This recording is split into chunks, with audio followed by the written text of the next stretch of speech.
Jokowi itu mulai aneh di mata saya ya. Sebetulnya sejak 2019 ya. Bagaimana Gibran diajukan di Pilkada Solo. Saya termasuk orang yang terlambat sadar ya. Kalau EF itu ngeledekin saya, Mas Ikrar baru tahun kemarin gitu kan, sadarnya gitu kan.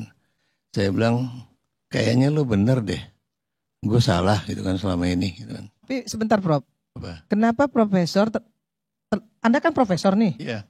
kok dari 2019 baru sekarang sadarnya? Oh, begini. Anda kan Profesor, Oh, harusnya iya. enggak. Iya, semua. Saya melihat justru setelah PDI dan Jokowi tidak mesra, Anda baru keluar dari situ. Oh, jadi nggak bisa begini. juga. Saya melihat. Saya juga mencatat itu. Oh iya. Jadi nggak bisa juga begitu bicaranya.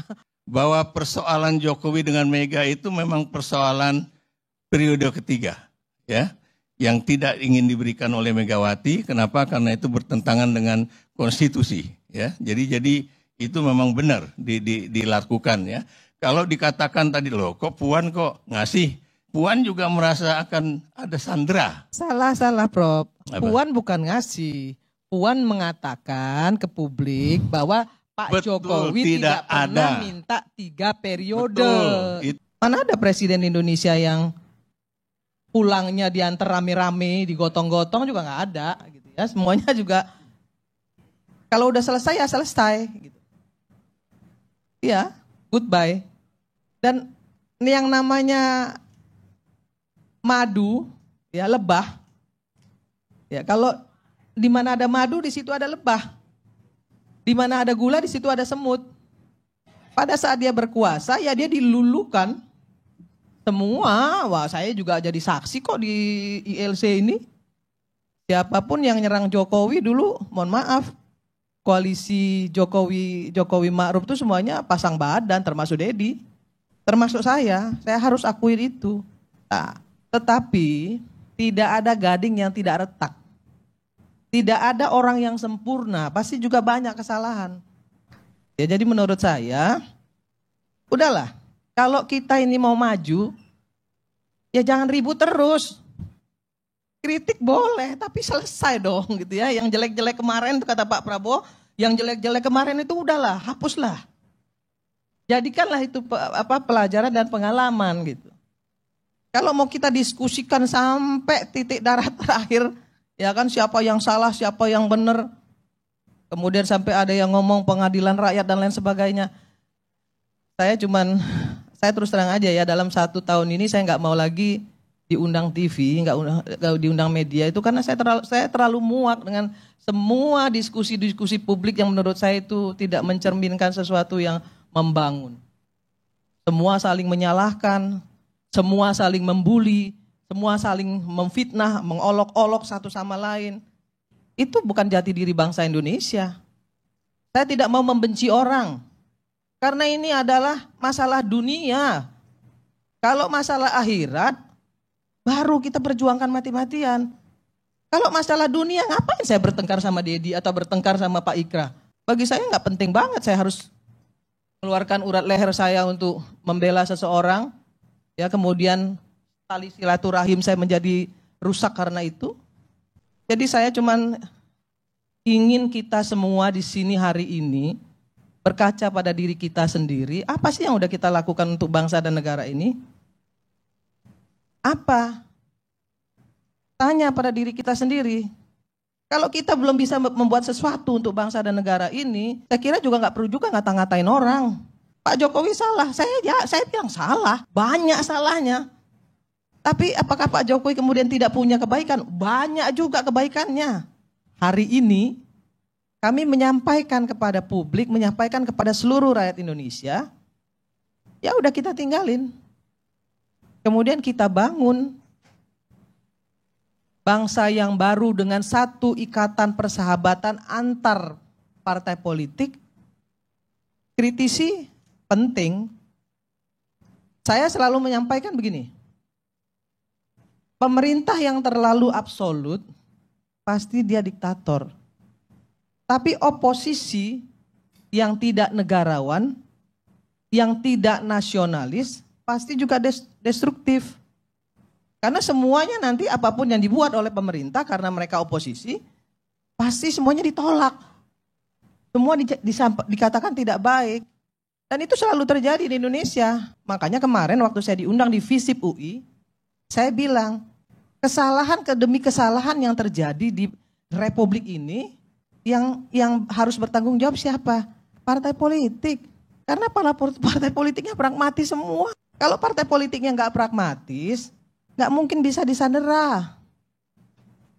Jadi nggak usah juga kita mengatakan Mulyono itu salah, ya kan? Kemudian Samsul itu begana begini begono. Yang endorse Samsul juga partai politik kok.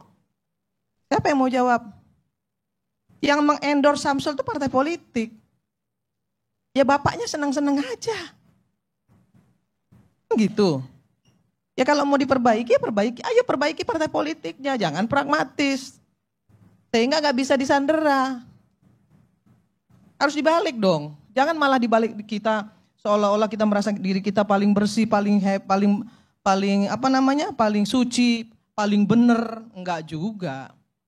Kalau kita hanya ingin saling menyalahkan, caci maki, enggak selesai-selesai. Kapan berhentinya? Kapan kita mau membangun negara ini? Kapan kita mau melaksanakan semua program-program pemerintah? Ada yang salah, kritisi. Bong namanya demo itu dilindungi oleh undang-undang kok, boleh. Kalau DPR-nya brengsek juga boleh kok di demo. Dicaci maki pun gak ada masalah. Sepanjang tidak memfitnah. Kapan Indonesia ini akan jadi negara hebat? Kalau hal-hal kecil aja masih dipersoalkan. Kenapa kita nggak persoalkan hal-hal yang besar? Persatuan dan kesatuan bangsa kita, agar ke depan Indonesia ini akan menjadi negara besar. Kenapa hal-hal bau ketek lah yang diomongin? Aduh, saya sampai terus terang, saya ngelihatnya jadi apa ya? Jadi ini kok bangsa ini udah jadi bangsa barbar gitu yang nggak punya etika. Hal-hal kecil loh, hal-hal yang nggak pantas itu diomongin, didiskusikan. Itu benar-benar saya tuh benar-benar bukan orang yang punya pendidikan yang bisa membawa bangsa ini ke depan menjadi lebih baik. Saya juga minta nih sama forum rektor. Ini ada 2 RUU loh. 1 RUU perampasan aset, yang kedua RUU PPRT. Apa yang dilakukan forum rektor? Dorong dong DPR untuk mengesahkan itu, ya. Ayo sampaikan kepada anggota DPR, selesaikan itu RUU. Apa yang dilakukan DPR? Nggak ada juga. Saya anggota DPR loh. Tapi bagi saya nggak ada salahnya juga saya mengkritisi DPR. Tapi mengkritisinya juga konstruktif. Bayangin ya, ini partai politik ini. Yang penting bagi partai politik hari ini dapat kursi, bisa masuk parlemen. Mau pecandu, mau koruptor, mau yang saya udah nggak tahu lagi deh. Yang punya otak, nggak punya otak, masuk semua. Yang penting bisa bawa kursi. Hancur negara ini kalau yang namanya parlemennya seperti ini. Kan begitu. Perbaiki partai politiknya, perbaiki kaderisasinya. Pilih benar-benar anggota yang benar-benar bagus. Ada aktivis yang bagus, punya otak, mau membangun bangsa ini, nggak punya finansial, ya dorong dong, bantu. Jangan malah anaknya si A, pengusaha si B, masuk semua ke DPR. Nanti sampai di dalam DPR, apa yang terjadi? Cuma jadi follower. Tanya tuh Dedi, betul nggak Ded? Follower datang duduk. Bawa makanan, dibawa-bawain sama asistennya. Duduk aja. Giliran kunjungan kerja cepet. Ya itu isi DPR kalau partai politik nggak memperbaiki. Sedih loh aku. Bagaimana kita bisa berharap kalau parlemen kita seperti ini? Apa terus itu yang salah Jokowi juga? Bukan saya membela Jokowi, enggak. Ada banyak kesalahan mungkin yang dibuat beliau. Tapi ada juga banyak prestasi yang dia buat, kan begitu.